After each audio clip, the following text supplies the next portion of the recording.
Unlike the former president, DA Willis is putting the integrity of elections and holding bad actors to account above her own ego. She is doing her job and proving that no one, not even the most powerful in these United States, are above the law. So big news coming out of Georgia. Former President Donald Trump has been indicted for a fourth time, this time along with 18 co-defendants for racketeering and other criminal charges. What do you make of this moment, and what does it mean for Georgia Black voters? Yeah, so once again, all eyes are on Georgia. As one of the most important battleground states in our country, the state that delivered the White House and then the Senate twice. Thanks in large part to Black Georgia voters, this means a lot to us. This is a form of retribution, if you will, for Black voters in Georgia who have always known the truth.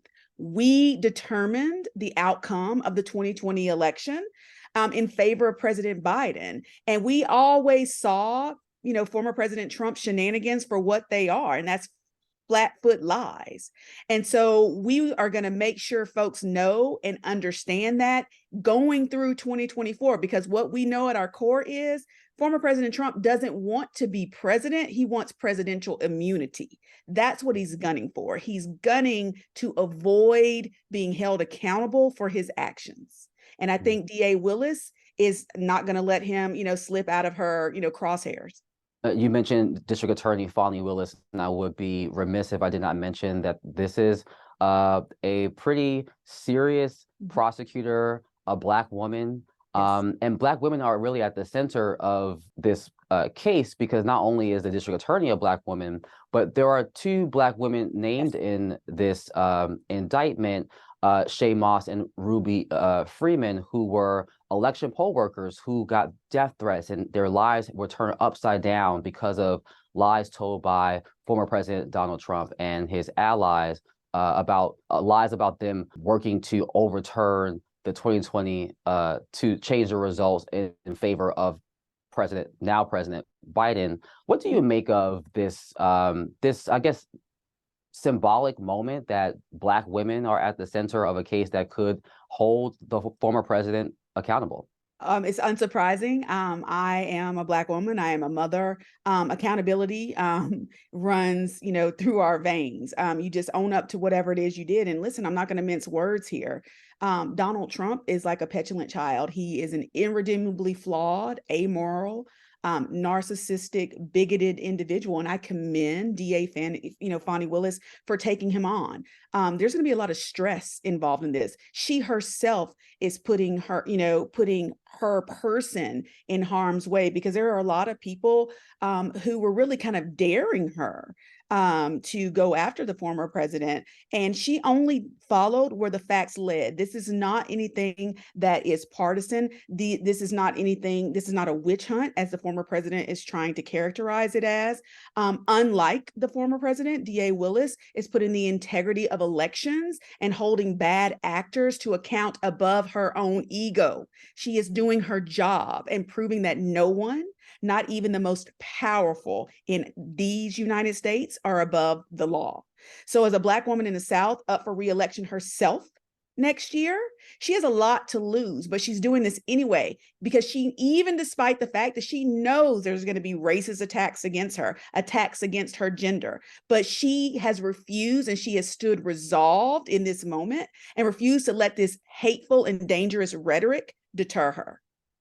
And it appears that these attacks are already starting.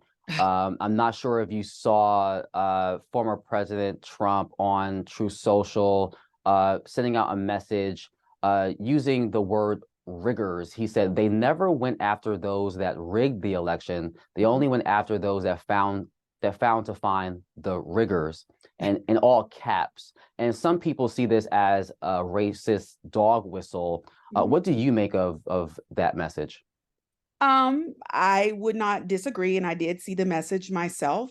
What I will say is that it wasn't just that. He also is casting aspersions about her being promiscuous, alleging that she had a relationship, I believe, with a gang member or something that he characterized it as, that she prosecuted at some point. I mean, there's just no bottom to what former President Trump will say to try to, kind of change the subject, if you will. But again, we saw that with what he did with Shay Moss and Ruby Freeman, maligning their character for, simply doing their jobs as public servants, as volunteers even, really just trying to upend folks' lives. And it's just a tactic that I think he uses. I honestly, Donald Trump at his core is about self-preservation, right? It doesn't matter who he harms so long as he comes off or comes out of whatever situation unscathed. And I think that even folks that were considered themselves at one point to be his allies have been burned by such tactics. So, with regard to him, sending out, this negative commentary, trying to change the subject, it's smoke and mirrors, right? What we know is that DA Willis is undeterred. She's going to stay the course. And she, again, is going to go where the facts lead her. And I just want to also point out for folks that are listening to this was not DA Willis. This is not the federal government. This is not the state of Georgia, perhaps, just kind of going after this. This is a grand jury. These are regular old schmegular citizens here in Georgia who, when presented with the facts, found that there was probable cause to indict these individuals in this conspiracy.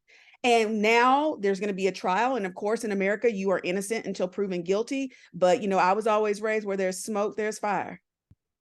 And speaking of accountability, there has been concern that in the federal cases against former President Trump, that if he were to be elected in 2024, he could pardon himself. Mm-hmm. In this case, it wouldn't apply. This is not a federal case. He would not have the authority to pardon himself, which really kind of puts a different spin on what it means when we say states' rights and the power of states. What do you make of the fact that he won't be able to pardon himself if he were to be elected back to the White House? I think this is nothing more than chickens coming home to roost, because what you hear from conservatives time and time again is the sovereignty of states and how, the federal government shouldn't infringe upon a state's right. Well, great. We're about to see that play out in this litigation. I have heard, I am not a practicing attorney, nor am I an attorney, period. But I have heard from several of my friends who are in the field that state that Trump is going to try to make the case, or Trump's attorneys, I should say, are going to try to make the case to move this from the state level to the federal level, so that, again, should he ascend to the presidency once again, a pardon would be something that would be in his toolbox. But I don't know how successful a challenge like that would be. But what I can tell you is, yes, he's in a world of hurt in the state of Georgia because things are just done differently down south, for reasons that you mentioned at the top of this interview, with the judiciary being used really to keep a boot on the neck of brown and Black people in this region, and the systems that have been set up to ensure that there's no wiggle room. Well, that's the very system that's going to ensure that Donald Trump is held to account in this scenario. And lastly, this case, when it goes to trial, will likely be televised, which would be quite interesting. How impactful would it be to have this trial televised and potentially in 2024 in the midst of a presidential election? I think it's going to be very impactful, but I think it's necessary. And I think we need to send a message. I come from the school of thought, that a lot of the troubles that are currently manifesting in our country, with, racism being pervasive, what have you, could have been, cut off at the root had we punished folks back after the Civil War for seceding and fighting on behalf of the Confederacy. We did not. I think it is important, the message that is being currently sent with the January 6th committee and holding people accountable, and sending people to jail for the role that they played during the insurrection. I think, again, if we do not want things like this to occur in the future, it is going to be very powerful. It will certainly be a sad day for America to have a former president and someone who is currently a candidate for president to be in a televised trial for criminal acts. But again, I think it is necessary, because if we don't want history to repeat itself, it is important that we are transparent and we show people that, listen, there really was cause to bring these charges against this man.